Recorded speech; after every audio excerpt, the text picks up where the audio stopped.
Subscribe to keep this channel alive. The murder weapon was a chemical warfare agent banned by international treaty. It was applied to a man's face in a busy departure hall by two women who genuinely believed they were filming a prank show.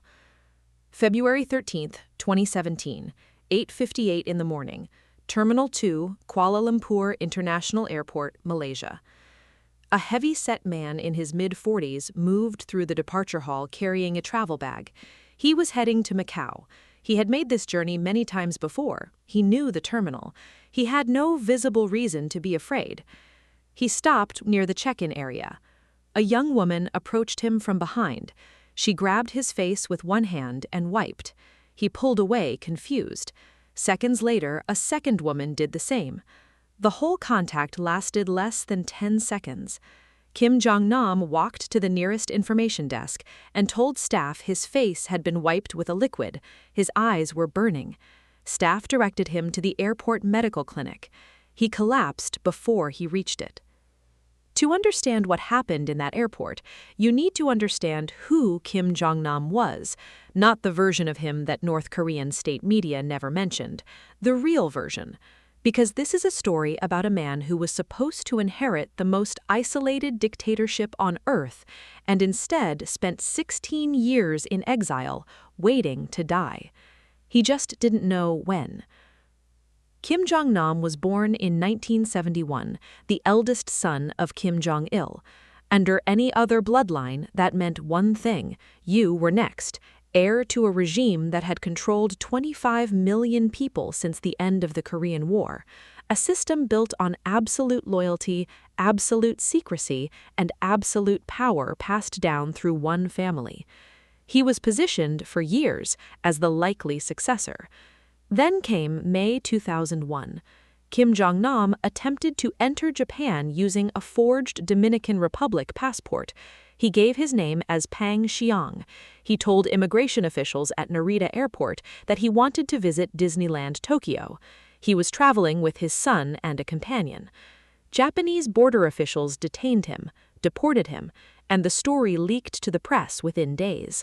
For a regime that survived on mystique, on the idea of an infallible, untouchable leadership, it was a disaster. The heir apparent had been caught sneaking into Japan on a fake passport to take his child to a theme park. Kim Jong-il was humiliated. Kim Jong-nam's position in the succession was finished. Within a few years, his younger half-brother, Kim Jong-un, born of a different mother, had been quietly elevated. By the time Kim Jong-il died in December 2011, Kim Jong-un was already the designated leader. Kim Jong-nam had been removed from the car of the Kim dynasty while it was still moving, and he would never get back in. What most accounts leave out is what Kim Jong-nam did next. He didn't disappear quietly. He gave interviews. He spoke to Japanese journalists, to South Korean press. He called the North Korean system unsustainable. He said, on the record, that hereditary succession was wrong. He traveled between Macau, Beijing, and Singapore, living a life of careful, cautious semi-visibility. And according to multiple intelligence reports, by the mid-2010s, Kim Jong-nam had been in contact with the CIA. He was a source, a man with direct generational knowledge of North Korean leadership, its structure, its finances, its internal fractures. He knew things that intelligence agencies had been trying to piece together for decades. That made him something far more dangerous than a disgraced exile. It made him a liability his brother couldn't ignore. The assassination of Kim Jong-nam was not improvised. What investigators later pieced together was a planned operation run through North Korean intelligence, exploiting one specific vulnerability: Malaysia. At the time, Malaysia was one of the few countries in the world where North Korean nationals could travel without a visa. The two countries had a visa-free agreement and unusually warm diplomatic relations. North Korean state companies operated in Malaysia. North Korean workers lived there legally. It was the perfect blind spot. Multiple North Korean operatives entered Malaysia in the weeks before February 13th, under ordinary travel documents. They did not bring weapons through customs. They didn't need to. The weapon was VX nerve agent, a synthetic organophosphate compound first developed by British chemists in the 1950s. It is one of the most lethal substances ever created. A dose smaller than a raindrop absorbed through the skin disrupts the nervous system within minutes. It causes uncontrolled muscle contraction, seizures, asphyxiation. VX is classified as a weapon of mass destruction under the Chemical Weapons Convention. Its production, stockpiling, and use are banned under international law. North Korea has never signed that convention. The delivery method was designed specifically for a crowded public space. The agent was divided into two separate chemical precursors, each harmless on its own. Two different people would each apply one component separately to the same target. The lethal compound would form on contact with his skin. Neither carrier would ever touch the combined agent. Neither carrier would know what they were carrying. Siti Aisyah was 25 years old, Indonesian, working in Malaysia as an entertainer. Duan Thi Hern was 28, Vietnamese, performing under the name Ruby. Both women had been recruited separately by separate men over the months before the attack. The men used first names only. They told the women the same story. They were being hired for a hidden camera prank show, a program where unsuspecting members of the public had liquid or lotion rubbed on their face and filmed their reactions. They had each done trial runs, earlier targets, earlier payments, nothing that raised suspicion. The whole setup was plausible. The payments were small. The instructions were simple. On the morning of February 13th, the women were positioned at different points in Terminal 2. They had a photograph of their target. They had been told to approach him separately, apply the substance, each using one hand, then walk away in opposite directions. They were also told to wash their hands immediately afterwards. The handlers said this would prevent the prank substance from irritating their own skin. That instruction was the only thing that kept them alive. At 8:58 a.m., Duan Thi Huang made contact first. She grabbed Kim Jong-nam from behind, wiped her hand across his face. He reacted, then Siti Aisyah approached from the other side. On the CCTV footage, the whole sequence is visible. A busy departure hall, hundreds of people, and a man in the middle of all of it, slowly beginning to understand that something had gone badly wrong. If this story is hitting as hard for you as it does for me, the best thing you can do is subscribe. It genuinely keeps the channel going, and we have more stories like this one coming. The paramedics who arrived at Terminal 2 just after 9 a.m. had no protocol for what they were walking into. They assessed a man in his mid-40s, conscious but deteriorating. He told them his face had been wiped with something. He could feel it. They transported him by ambulance toward a hospital outside the airport. Kim Jong-nam died in that ambulance at 9:18 a.m., 20 minutes after contact. His passport identified him as Kim Chol. Malaysian authorities initially reported a suspected heart attack. The forensic results changed everything. Toxicological analysis of Kim Jong-nam's blood, eye fluid, and clothing confirmed the presence of VX nerve agent at lethal concentrations.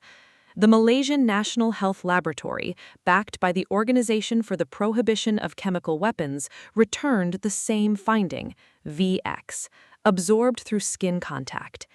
It was, to the knowledge of international investigators, the first confirmed use of a chemical warfare agent in a targeted assassination in modern history. Not a battlefield, not a war zone, a civilian airport during morning rush hour on camera. Here is the detail that doesn't get enough attention. After the attack, both women went immediately to nearby bathrooms to wash their hands, just as they'd been instructed, just as they'd been told every time before, in the earlier pranks, in the rehearsals.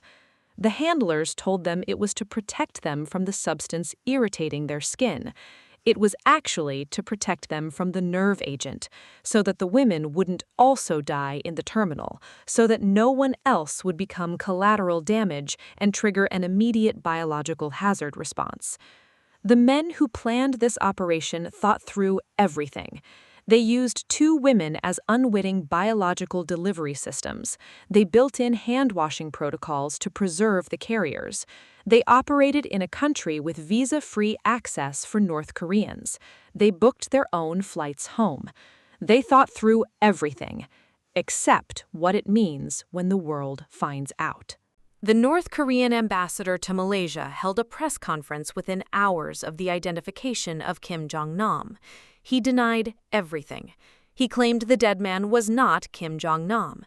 He demanded immediate return of the body to North Korea, without autopsy, without Malaysian forensic process. Malaysia refused. What followed was one of the strangest diplomatic collapses in recent Asian history. Malaysia expelled the North Korean ambassador. North Korea expelled the Malaysian ambassador.